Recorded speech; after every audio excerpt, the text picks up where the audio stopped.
tipping is out of control. Tipping culture is tilting me, especially in America. The US has taken tipping to another level. Recently, a war broke out on Twitter कुछ हफ्ते पहले, क्योंकि लोगों को ऐसा लगता है कि इंडियंस बहुत चिंदी और जब वो बाहर जाते हैं वहाँ के लोकल कल्चर को अप्रिशिएट नहीं करते। स्पेशली ये हुआ जब एक ट्विटर यूजर ने ये डाला कि जब वो बाहर गए खाना खाने, उनका बिल $45 का था, उन्होंने $50 पे किया और उनको चेंज नहीं मिला। जब उन्होंने चेंज मांगा तो वहाँ पे जो सर्वर थे उन्होंने बड़ा सा रूड मुंह बनाया और उनको लगा कि वो $5 की टिप तो एटलीस्ट मेंटेन करते हैं। और आयरनी ये है कि कमेंट सेक्शन में नीचे रिप्लाईज में सारे लोग उस बंदे को बैश कर रहे थे। और इसका कारण ये भी है कि कुछ दिनों पहले उनकी एक पॉडकास्ट क्लिप वायरल हुई थी, क्योंकि वो 20-22 साल के लड़के हैं। उन्होंने कहा कि वो महीने के 35 लाख रुपए कमाते हैं। Last month I made 35 lakhs।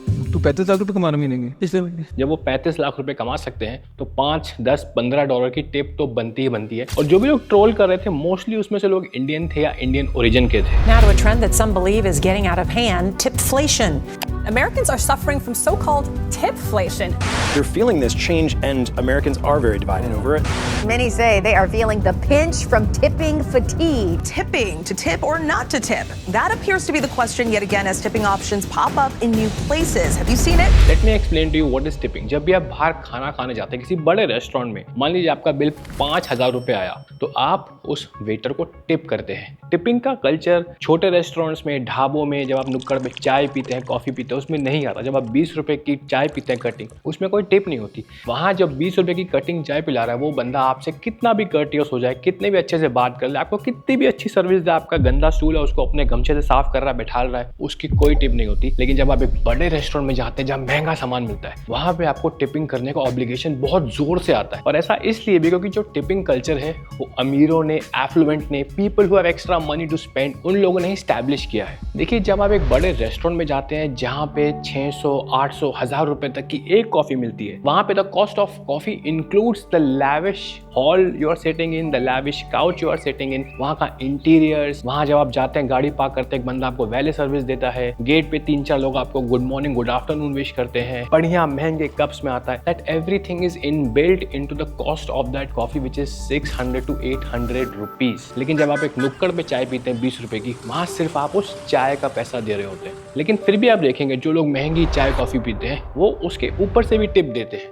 And tips in India are customary. Tipping culture in most of the world, including Australia, Japan, China, Russia, Europe, यहाँ पे टिप करने की कोई ऑब्लिगेशन नहीं होती, कोई ज़रूरत नहीं होती। जापान में तो हालांकि जब आप टिप करते हैं तो उसको रूड माना जाता है। बहुत लोग जब टिप करके जाते हैं जापान में, जो जापान से नहीं है, उनको सर्वर्स बोलते हैं कि प्लीज़ अपना चेंज वापस लेके जाइए। लेकिन वहीं अमेरिका में अगर आप खाने के बाद टिप नहीं करते तो आपको बड़ी एक बैड लाइट में देखा जाता है, क्योंकि वहाँ पे टिप करना बिल्कुल ज़रूरी होता है। ट्विटर में जब ये वॉर छिड़ा तो जो इंडियंस थे वो इस बंदे के बहुत अगेंस्ट है कि तुम इंडिया का नाम बाहर जाके खराब कर रहे हो, उनके कल्चर को फॉलो नहीं कर रहे। वहीं कुछ अमेरिकन्स थे, उन्होंने सपोर्ट किया कि yes, our tipping culture is broke, इसको हटना चाहिए, इसको रिप्लेस होना चाहिए। So according to a survey from Bankrate, 41% people say that business should pay their employees well instead of relying on tips. Forbes magazine में भी एक सर्वे आया था जहां बोलते हैं कि 1 in 3 Americans think that tipping culture has gotten out of control.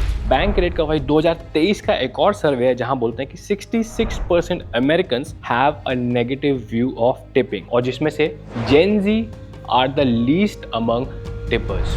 देखिए, यूएस में रेस्टोरेंट एक बहुत ही अलग तरीके से ऑपरेट करते हैं। वो मानते हैं कि जो सर्वर की सैलरी है वो बहुत ही मिनिमम पे करते हैं और वो बाकी सैलरी अपनी एक टिपिंग से मैनेज कर लेंगे। और अगर किसी मंथ उनको टिप्स उतनी नहीं मिली तब जाके वो बैलेंस रेस्टोरेंट अपने सर्वर्स को पे करता है। लेकिन most of the time it doesn't work like that. देखिए, आपको एक बहुत इंटरेस्टिंग फैक्ट मैं बताता हूँ। टिपिंग हर जगह टोटल बिल का एक परसेंटेज में दिया जाता है, 10, 15, 20%। अगर आप कहीं जाते हैं अच्छे बार में, आपने 10,000 रुपए के कुछ शॉट्स ऑर्डर किए अल्कोहल के और आपने 10,000 का वहां पे बिल बनाया और आपने 500 रुपए की टिप दी और अपना टेबल सिर्फ आधे घंटे के लिए ऑक्यूपाई किया, तो वो परसेंटेज बनता है टिप का सिर्फ 5%। वहीं अगर आपने सिर्फ एक ड्रिंक ली 1000 रुपए की और वहां पे सर्वर को आपने 2 घंटे तक ऑक्यूपाई किया, उसको सर्विस में लगाए रखा कि अब ये ले आओ, ये ले आओ, और आपने वहां सिर्फ 500 रुपए की टिप छोड़ी, तो वो 500 रुपए बन गए 50% टिप। तो सर्वर्स उस 50% टिप को बोलेंगे वाओ कितना जनरस आदमी का, लेकिन वो नहीं सोचेंगे कि उस जनरस आदमी ने आपको 2 घंटे तक ऑक्यूपाई रखा। वहीं जो पहला आदमी 10,000 रुपए का बिल भर के गया रेस्टोरेंट के लिए और आपको 500 रुपये टिप दी है, सिर्फ आधे घंटे के लिए आपको ऑक्यूपाई रखा, आप 2 घंटे में ऐसे कितने और लोगों को सर्व कर सकते हैं। वाई टिपिंग कल्चर इज सो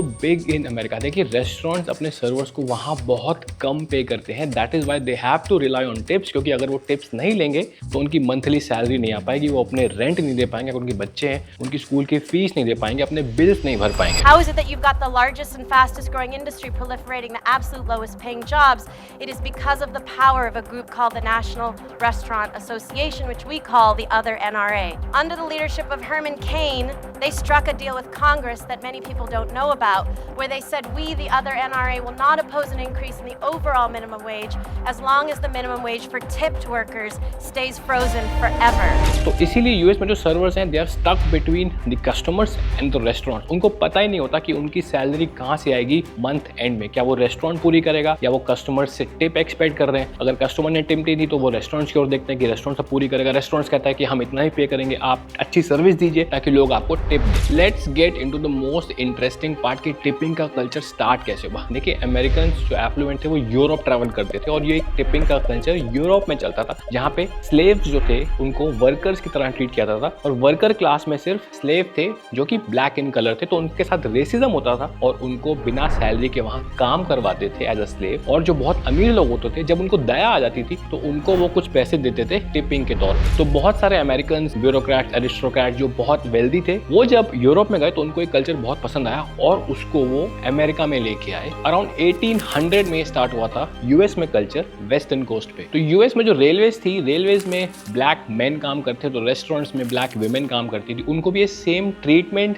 दिया जाने लगा कि उनको अगर कुछ पसंद आता था लोगों को तो उनको टिप्स देते थे और उनको सैलरी नहीं देते थे because they were treated with a slave mentality. तो 1925 के आसपास brotherhood of sleeping car porters एक ब्लैक मैन की एसोसिएशन फॉर्म हुई और वहाँ पे ब्लैक मैन ने अपना फर्स्ट लेबर एसोसिएशन बनाया फॉर ब्लैक पीपल ओनली, जो अफ्रीकन अमेरिकन वहाँ थे। उन लोगों की जब एसोसिएशन बनी, उन्होंने डिमांड किया कि हमारी भी एक फॉर्मल सैलरी होनी चाहिए बाकी लोगों की तरह। उसके बाद ब्लैक मेन की एक फॉर्मल सैलरी बना दी गई, लेकिन जो विमेन थी ब्लैक, उनके लिए फिर भी कोई सैलरी नहीं बनाई गई। The restaurant industry right now is the second largest private sector employer in the United States.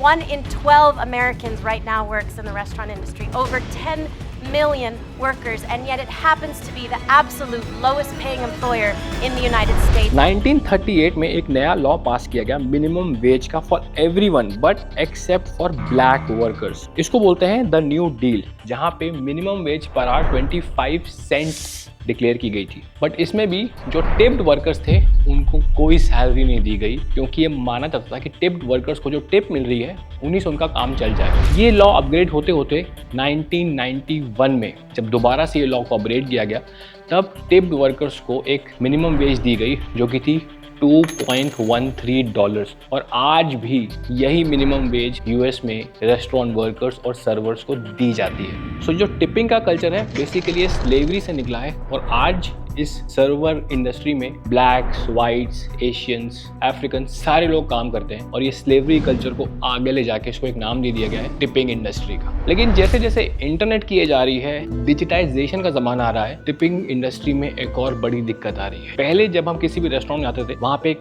Box रखा जाता था, आप अपना चेंज वहाँ खाली कर सकते थे, अपने हिसाब से अपनी टिप दे सकते थे। But now whenever you go to a restaurant और any other service, there is a iPad screen और अ टैबलेट जो आपकी तरफ घुमा दी जाती है एंड आपको वहाँ चूज करना पड़ता है कि आपको कितनी % टिप देनी है। Do Indians tip less abroad than others? I feel the blanket answer would be yes, because it is not in our culture to tip so much. We usually, if we have food for around 500-600 rupees, we would leave around 20 or 30 rupees at the most. But paying 20% of the total tip amount, if you go out for a dinner that is say $100 and you are paying just $20 as a tip, that is not in our culture. So I feel especially the Indians who are new to the US hesitate a little bit. The tourists of course are not aware, but I would also like to highlight that it is not just the case with Indians, it's also with a lot of Europeans and other countries जहाँ पे tipping culture नहीं है. The tipping starts from 15, 20, 25, so it sets a minimum standard.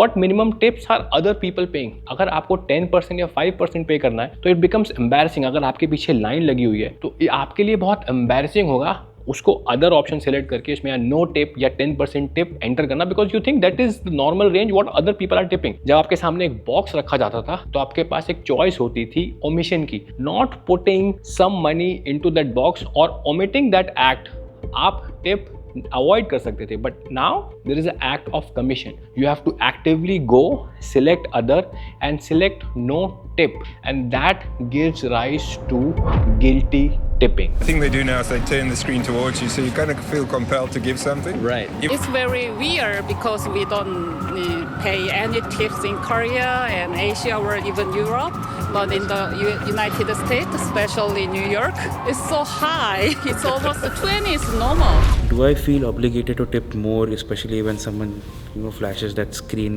that iPad towards me?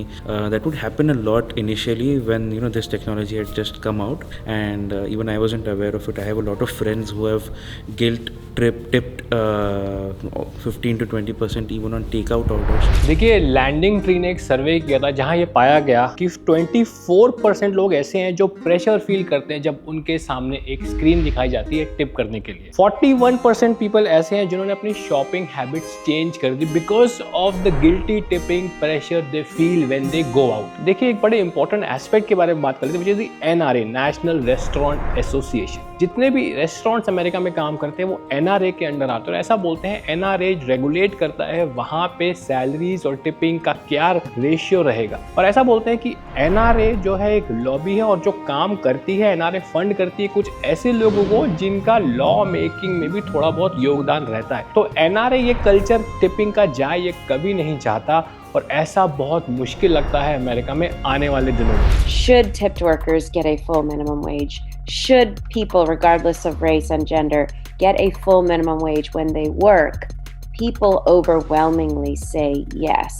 But the desire to be able to get away with paying people $2 an hour, it trumps that. And the willingness of legislators to let that trade lobby have this incredible exemption trumps that, because of this echo chamber that legislators are in, and because they get paid by this trade lobby in terms of their campaign contribution. It is the most disgusting travesty. देखिए, tipping से एक और बड़ी problem निकल के आती है जो कि है ट्रॉमा की, जो स्पेशली फीमेल सर्वर्स को फेस करना पड़ता है। उनका ये कहना है towards the end of the month, जब 25 तारीख हो चुकी है और उनको अपने बिल्स पे करने हैं घर के, जो सिंगल मदर्स हैं, सिंगल पेरेंट्स अपना घर खुद चला रही, they feel the pressure to obligate the customers to a extra extent, because उनको लगता है कि अगर वो कस्टमर्स खुश होकर नहीं जाएंगे तो उनको शायद वो टिप नहीं मिलेगी और उनकी मंथली सैलरी नहीं बन पाएगी। बहुत सर्वर्स ने ऐसा बोला है कि उनको सेक्सुअल हैरेसमेंट का फेस करना पड़ता है, उनको एक इनअप्रोप्रिएट लुक्स देते हैं कस्टमर्स, और कभी कभी उनको वो सहना भी पड़ता है। Nearly 90% of women in restaurant jobs that depend on tips